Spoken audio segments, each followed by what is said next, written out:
Kami dari kelompok 11 yang beranggotakan Indah Puji Rahayu, Sinta Kusuma Wardeni, dan saya sendiri, Animatul Azizah, akan mempresentasikan tentang reformasi pemikiran dan pelaksanaan Pancasila. Pemikiran dan pelaksanaan Pancasila. Pemikiran Pancasila. Berbagai bentuk penyimpangan terhadap pemikiran dan pelaksanaan Pancasila terjadi karena dilarangnya prinsip-prinsip yang perlu diperhatikan, yaitu prinsip yang ditinjau dari segi intrinsik dan prinsip yang ditinjau dari segi ekstrinsik. Pancasila dari segi intrinsik harus konsisten, koheren, dan koresponden. Sementara dari segi ekstrinsik, Pancasila harus mampu menjadi penyalur dan penyaring kepentingan horizontal maupun vertikal. Ada beberapa pendapat yang mencoba menjawab jalur-jalur apa yang dapat digunakan untuk memikirkan dan melaksanakan Pancasila. Ada Pranka pada tahun 1985 menjelaskan adanya dua jalur formal pemikiran Pancasila, yaitu jalur pemikiran politik kenegaraan dan jalur pemikiran akademis. Selanjutnya ada Profesor Notonegoro pada tahun 1974 menjelaskan adanya dua jalur pelaksanaan Pancasila, yaitu jalur objektif dan jalur subjektif. Pelaksanaan Pancasila. Jalur pelaksanaan Pancasila. Ada pelaksanaan objektif dan pelaksanaan subjektif. Pelaksanaan objektif merupakan pelaksanaan dalam bentuk realisasi Pancasila, sedangkan pelaksanaan subjektif yaitu setiap aspek penyelenggaraan negara. Tingkat pelaksanaan Pancasila. 3 kategori bahwa Pancasila memiliki perwujudan menurut Drijaka, yaitu kategori tematis, kategori imperatif, dan kategori operatif. Prinsip-prinsip pelaksanaan Pancasila. Sebagai yang memuat nilai-nilai luhur bangsa, Pancasila memiliki daya tarik bagi bangsa Indonesia.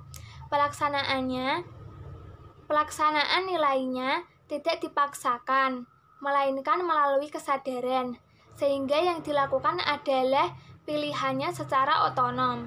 Apabila orang belum menyadari suatu nilai, orang tidak dapat dipaksa untuk melaksanakannya itu. Sebenarnya bukan merupakan pelaksanaan nilai bagi orang tersebut. Apabila seseorang telah menangkap dan menyadari bahwa hal tersebut memang bernilai baginya, tanpa dipaksa, dia akan tertarik untuk melaksanakannya. Perlu diingat bahwa pelaksanaan nilai-nilai tersebut tidak harus dalam wujud yang telah dibakukan, namun bisa dalam berbagai wujud yang sesuai dengan keadaan dan kemampuan seseorang. Langkah-langkah pelaksanaan Pancasila.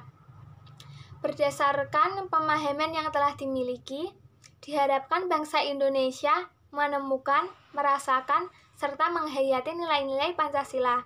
Seseorang tidak cukup hanya berpikir mengenai Pancasila, namun perlu terjun dalam kehidupan nyata dan mulai merasakan kehidupan serta nilai-nilai yang terkandung di dalamnya. Setelah menemukan dan merasakan nilai-nilai Pancasila dalam kehidupan yang nyata, barulah dia dapat diharapkan untuk menghayati serta mulai merasakan adanya ketertarikan untuk melaksanakannya.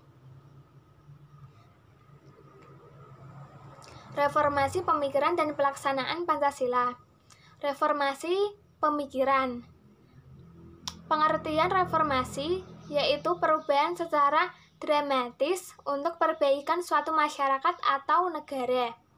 Faktor pendorongnya ada 5, yaitu akmusi kekecewaan masyarakat, 2 krisis ekonomi yang tak kunjung usai, 3 bangkitnya kesadaran demokrasi, 4 merajalelanya praktik KKN, 5 kritik dan saran perubahan yang tak diperhatikan.